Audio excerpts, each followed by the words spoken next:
예, 오늘의 증시 브리핑 시작하겠습니다. 어, 다 빠졌죠. 뭐 오늘 아시아 증시도 그렇고 해외 증시가 대부분 다 약한 그런 모습을 보였는데 연휴 기간 동안에 미국 시장이 별로 안 좋았습니다. 그러니까 나스닥 시장은 연중 최저치 경신을 했고 미국 시장은 상당히 중요한 게 200주선, 주봉에서 200주선을 깨면 그게 이제 경기 침체 신호로 보기도 하거든요. 근데 이제 200주선 정도까지 달랑달랑 와 있는 상태가 돼 있다 보니까 여차하면 여기서 추가적으로 세게 빠질지도 몰라. 이런 걱정이 있죠. 그러니까 걱정이 있으면 보통 시장의 어떤 수급은 균형을 이루어야 되잖아요. 근데 매도는 악재들이 여러 개가 있으니까 나오는데 반대로 이제 들어와서 받아줘야 되는 매수에는 이런저런 어떤 스토리 때문에 이제 받치지 못하는 상황이 되다 보니까 이제 선뜻 매수하기는 어렵고 악재는 눈에 보이고 그러니까 밀릴 수밖에 없는 이제 그런 상황이 만들어졌죠. 그리고 무엇보다 이제 미국에서 우리나라는 반도체 지수 관심이 많은데 이 필라델피아 반도체 지수거든요. 200주선이 계속 지지가 됐던 건데 깨고 내려왔습니다. 이게 2011년 이후에 2011년, 2012년 이때 말고는 200주선을 깨고 내려간 적이 없었거든요. 근데 이제 깨고 내려와 버리면서 아, 이번에 뭔가 좀 안 좋은 일이 생기나 보다 이런 걱정을 유발하게 됐고 그나마 미국은 저렇게 빠졌지만 오늘 대만은 난리도 아니었습니다. TSMC가 8% 빠졌거든요.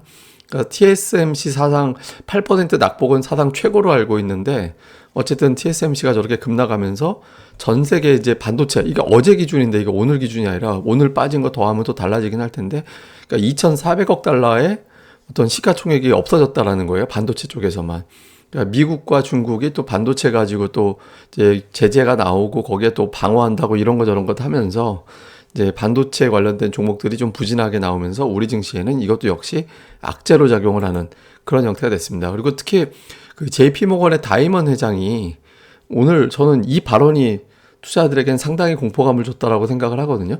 그러니까 미국이 6에서 9개월 정도 후에 경기 침체의 가능성이 높다. 그리고 이제 물가 긴축, 전쟁, 양적 완화 후유증 이런 것들이 주 요인이 될 거고 여차하면 여기서부터 20%더 빠질지도 몰라. 그리고 그 과정은 이전보다 지금 20% 빠진 것보다 더 고통스러울 거야. 이런 이야기를 했거든요. 그러니까 피크 대비 반토막 난다라는 거고 경기 침체 간다라고 하는 거고 더 힘들 거라고 이런 이야기를 해버리면서 겁을 준 데다가 오늘 미국 10년물 국채 금리가 장중에 4% 찍었거든요.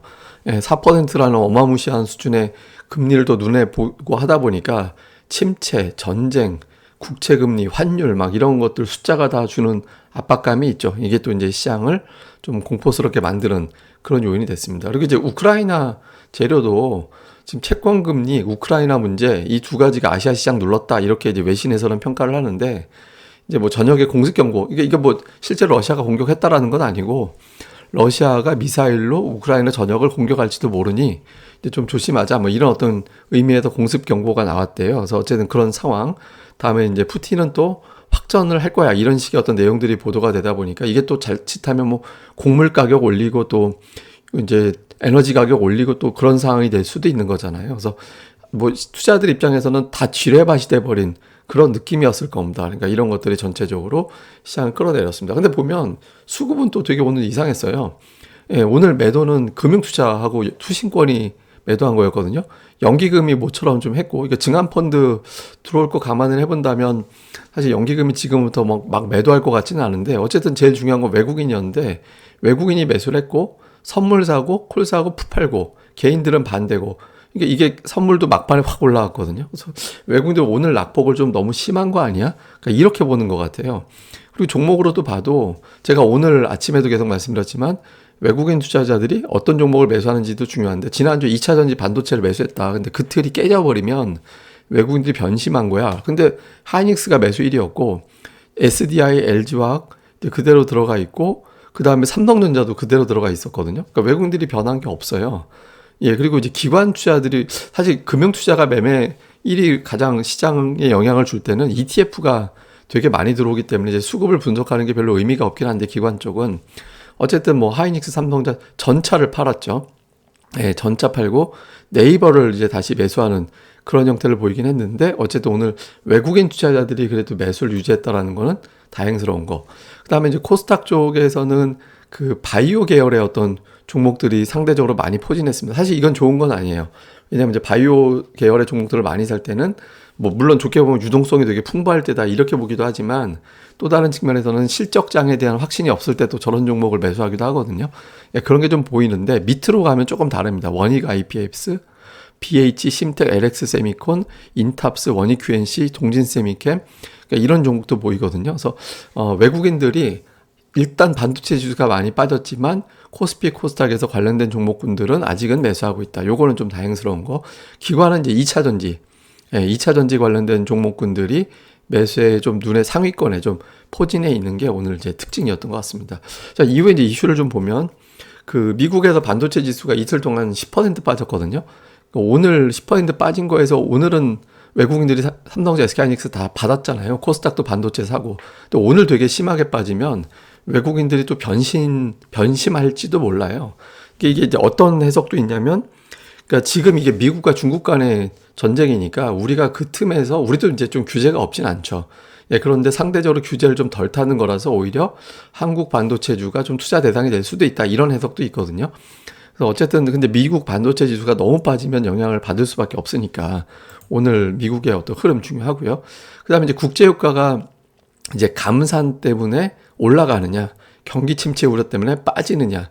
사실 감산 때문에 올라가는 거, 침체 때문에 빠지는 거 둘 다 주식시장에 좋은 건 아닌데 어쨌든 지금 유가가 올라가 버리면 물가지표 발표 앞둔 상태에서 좀 부담이 될 수 있거든요.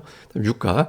그 다음에 이제 외국인들의 매수세가 정말 오늘은 다행스럽죠. 한편으로는 지수는 이렇게 내주긴 했지만 그러니까 이게 이어지고 있거든요. 여기서 외국인들이 매수도로 바뀌면 코스닥 종가가 신용이 막 터지는 구간에 또 내려와 있는 상태이기 때문에 외국인들 매도로 바뀌면 이제 신용 터지면서 또 코스닥 오후장만 되면 밀리는 그런 형태가 될 수 있거든요. 그래서 외국인들 매수가 또 지난주 매수한 거 그대로 유지된 거는 다행.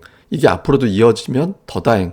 그러니까 뭐 지수가 이제 치고받고 정도는 할 수 있다. 이렇게도 될 수 있죠. 그래서 외국인들 수급구도 볼 필요가 있고요. 오늘 뭐 특징은 계속 매수하던 2차 전지, 그 다음에 이제 뭐 민영화 관련된 이슈가 있는 방송 관련된 종목들이 일부 올라간 거 정도가 특징 이렇게 봐야겠습니다. 제가 오늘 하나 준비한 건 뭐냐면 구글 트렌드입니다. 그러니까 제가 구글 트렌드를 왜 보여드리냐면 이게 이제 이게 갑자기 확 올라갈 때 이때 주식시장이 되게 세요. 그러니까 코로나로 이게 이제 막 시장이 폭락을 할 때, 폭락하니까 투자자들이 주식 살 때 아닌가 이렇게 붙었었고, 이때는 2021년 초반에 뭐 애플카 이런 거 들어와서 뭐 현대차에서 생산하네 마네 그러면서 또 반도체 또 기대감 이런 거 나오면서 연초에 막 현대차, 삼성전자가 막 급등하고 막 그럴 때거든요. 근데 지금 보시면 구글 트렌드가 이렇게 주식으로 검색을 하면 계속 떨어지고 있잖아요.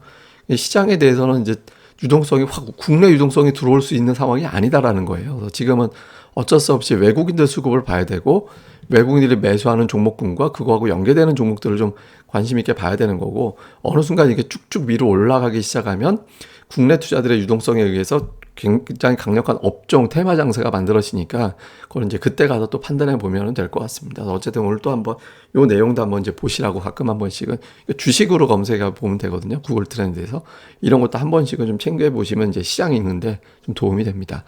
예, 어쨌든 또 오늘 하루 또 잘 보내시고요. 저는 또 다음에 뵙겠습니다. 이 방송 구독하기 꼭 부탁드리고요. 그리고 네이버에서 고릴라 리서치 검색해 주시고 또 많이 방문 가입 부탁드립니다. 감사합니다.